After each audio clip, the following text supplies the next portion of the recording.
দুনিয়া ডিজিটালে আপনাদের প্রত্যেককে স্বাগত জানাচ্ছি। নতুন মন্ত্রিসভা গত বুধবার দায়িত্ব নিয়েছে। মন্ত্রী প্রতিমন্ত্রীরা তাদের অফিসে দায়িত্ব বুঝে নিয়ে কাজ শুরু করেছেন। মন্ত্রিসভার প্রথম বৈঠকও বুধবার হয়েছে। মন্ত্রিসভার বৈঠকের পর ব্রিফিংয়ে বলা হয়েছে 6 মাস পর মন্ত্রীদের কাজের মূল্যায়ন করবেন প্রধানমন্ত্রী। নতুন সরকারের অগ্রাধিকারের মধ্যে রয়েছে বাজার নিয়ন্ত্রণ, আইনশৃঙ্খলা উন্নয়ন এবং বিদ্যুৎ জ্বালানিতে অগ্রাধিকার। আগামী 6 মাসের কাজের অগ্রগতি বিবেচনা নিয়ে মন্ত্রী প্রতিনিধি মূল্যায়ন করবেন প্রধানমন্ত্রী তারেক রহমান। সেখানে কোনো গাফিলতি পাওয়া গেলে সংশ্লিষ্ট মন্ত্রীকে সরিয়ে দেওয়ার ইঙ্গিতও দিয়েছেন তিনি। সচিবালয়ে প্রধানমন্ত্রীর সভাপতিত্বে বুধবার অনুষ্ঠিত মন্ত্রিসভার প্রথম বৈঠকে এসব নির্দেশনা দেওয়া হয় বলে জানিয়েছেন 2 মন্ত্রী এবং 1 উপদেষ্টা। মন্ত্রিসভা বৈঠকের পর সচিবদের সঙ্গে বৈঠক করেন তারেক রহমান। মন্ত্রিসভার বৈঠক সেরে বেরিয়ে যাওয়ার সময় উপস্থিত সাংবাদিকদের কাছে সবার সিদ্ধান্ত আলোচনার বিষয় তুলে ধরেন স্বরাষ্ট্রমন্ত্রী সালাউদ্দিন আহমেদ, তথ্য সম্প্রচার মন্ত্রী জহিরুদ্দিন স্বপন এবং প্রধানমন্ত্রীর উপদেষ্টা ডক্টর জাহিদুর রহমান। গত মঙ্গলবার প্রধানমন্ত্রী হিসেবে শপথ নেন বিএনপির চেয়ারম্যান তারেক রহমান। এদিন তার নেতৃত্বে 25 জন মন্ত্রী ও 24 জন প্রতিমন্ত্রী সহ 50 সদস্যের নতুন মন্ত্রিসভা গঠিত হয়। এর বাইরে 5 জন মন্ত্রীর পদমর্যাদা উপদেষ্টা এবং অন্য 5 জন প্রতিমন্ত্রীর পদমর্যাদা উপদেষ্টা নিয়োগ দেওয়া হয়। বুধবারের মন্ত্রিসভার বৈঠকে মন্ত্রী প্রতিমন্ত্রী ছাড়াও 10 জন উপদেষ্টা উপস্থিত ছিলেন। মন্ত্রিসভার বৈঠক সূত্রে জানা যায় তারেক রহমান সবাইকে সততার সঙ্গে কাজ করতে নির্দেশনা দিয়েছেন। এ বিষয়ে তিনি কোনো ধরনের সহনশীলতা দেখাবেন না বলে সতর্ক করেন। পাশাপাশি প্রতিটি মন্ত্রণালয়কে আগামী 180 দিনের কর্মপরিকল্পনা তৈরির নির্দেশ দিয়েছেন। আগামী মন্ত্রিসভার বৈঠকে প্রতিটি কর্মপরিকল্পনা এক এক করে আলোচনার মাধ্যমে সরকারের পরিকল্পনার রূপরেখা তৈরি করা হবে বলেও জানানো হয়েছে। এই 180 দিনের কর্মপরিকল্পনায় বিএনপির নির্বাচনী ইশতেহারকে প্রাধান্য দেওয়ার নির্দেশনাও দেন প্রধানমন্ত্রী তারেক রহমান। মন্ত্রিসভা বৈঠকে আইনশৃঙ্খলা পরিস্থিতি উন্নত করার বিষয়ে সবচেয়ে বেশি তাগিদ দেওয়া হয়েছে। এছাড়া দ্রব্যমূল্য নিয়ন্ত্রণ, ভোগ্যপণ্য সরবরাহ ঠিক রাখা, রমজানের সামনে রেখে সাহারি, ইফতার ও তারাবির সময় নিরাপত্তার জন্য বিদ্যুৎ সরবরাহ রাখার নির্দেশনাও দেওয়া হয়েছে। এর বাইরে রোজা, ঈদের আগে পরে যাতায়াত ব্যবস্থাকে সর্বোচ্চ ব্যয়বিঘ্নহীন ও আনন্দদায়ক করতে তাগাদা দেওয়া হয়েছে। এর মধ্যে মহাসড়ক অবস্থা কী, কোথাও সমস্যা থাকলে অগ্রাধিকারের ভিত্তিতে তা সংস্কারের কথাও বলা হয়েছে, যাতে ঈদযাত্রায় কারো ভোগান্তি না হয় সে বিষয়ে নির্দেশনা দেন প্রধানমন্ত্রী। সব মন্ত্রণালয়কে দুর্নীতির ঊর্ধ্বে রাখতে চান প্রধানমন্ত্রী। সেই বিষয়ে দিক নির্দেশনা দেওয়ার পাশাপাশি প্রত্যেক মন্ত্রীর কর্মপরিকল্পনার সততা ও কাজের গতি সরাসরি তিনি তদারকি করবেন বলেও জানানো হয়েছে। প্রধানমন্ত্রী কিছু অনুশাসন দিয়েছেন। সরকার প্রথম 100 দিনের অগ্রাধিকার নির্ধারণ করতে হবে। সাধারণত সরকারের প্রথম 100 দিনের অগ্রাধিকার নির্ধারণ করা হয়।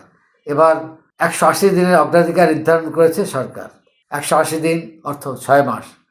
তো 6 মাসের পরে মন্ত্রীদের পারফরমেন্স পর্যালোচনা করা হবে। এই 180 দিন বা 6 মাসের মধ্যে মন্ত্রীরা যদি দুর্নীতি করেন তাহলে তো সরকারের দুর্নাম হবে। ফলে 180 দিন পরে যদি মন্ত্রীদের পারফরমেন্স বিবেচনা করা হয় তাহলে তো কিছুই করা থাকবে না। 180 দিনে যদি মন্ত্রীদেরকে দুর্নীতি করার লাইসেন্স দেওয়া হয় এবং এত দীর্ঘ সময় যদি তাদের পর্যবেক্ষণে রাখা হয় তাহলে সরকারের জন্য তা ঝুঁকিপূর্ণ হতে পারে, সরকারের ইমেজের জন্য ঝুঁকিপূর্ণ হতে পারে। কারণ যারা মন্ত্রী হয়েছেন তাদের চারিত্রিক দৃঢ়তা, সততা পরীক্ষিত নয়। বিশেষ করে এবার যারা মন্ত্রী প্রতিমন্ত্রী হয়েছেন তার বেশিরভাগই নতুন, 9-10 জন ছাড়া সবাই নতুন মন্ত্রী, নতুন এমপি। তারা এতদিন রাজনৈতিক কারণে, বিরোধিতা থাকার কারণে তাদেরকে লোকজনের কাছ থেকে অর্থ সংগ্রহ করে দল চালাতে হয়েছে, কখনো কখনো নিজেকেও চালাতে হয়েছে। ফলে টাকা পয়সার ব্যাপারে তাদের মহাব্বত থাকাটা অস্বাভাবিক নয়। কিন্তু তারেক রহমানের কড়া নির্দেশ, দুর্নীতি করা যাবে না, সরকারকে দুর্নীতিমুক্ত রাখতে হবে। তো দীর্ঘ 180 দিন বা 6 মাস যদি তারা নজরদারির বাইরে থাকেন এবং দুর্নীতি করার সুযোগ পান তাহলে দুর্নীতির যে খাসলাত তাদের মধ্যে তৈরি হবে সেটা দূর করা কঠিন হবে এবং তাদেরকে বাদ দেওয়া ছাড়া গত্যন্তর থাকবে না। এতগুলো মন্ত্রীকে বাদ দেওয়া সরকারের জন্য খুব সুখকর বিষয় হবে না। তাই শুরু থেকেই তাদেরকে নজরদারির মধ্যে রাখা, তাদের কার্যক্রম মনিটরিং করা খুবই গুরুত্বপূর্ণ বলে মনে হয়। অতীতে শেখ হাসিনাকে আমরা জিরো টলারেন্স দুর্নীতির ব্যাপারে এমন ঘোষণা দিতে শুনেছি, কিন্তু তার মন্ত্রীরা মাশাআল্লাহ সবাই অঢেল ধন সম্পদের মালিক হয়েছেন। এটা তারা ক্ষমতা থাকতেও আমরা জানতাম, মানুষ জানতো। ক্ষমতা থেকে পালিয়ে যাওয়ার পর তাদের ধন সম্পদের যে বহর বেরিয়েছে তাদের তো মানুষের চক্ষু চড়ক গাছ। এ অবস্থায় সরকার যদি তারেক রহমান তার মন্ত্রিসভার ভাবমূর্তি রক্ষা করতে চান, অতীত থেকে তারা শিক্ষা নিতে চান, তাহলে প্রতিটি মন্ত্রীর কার্যক্রম গভীরভাবে পর্যবেক্ষণ করতে হবে।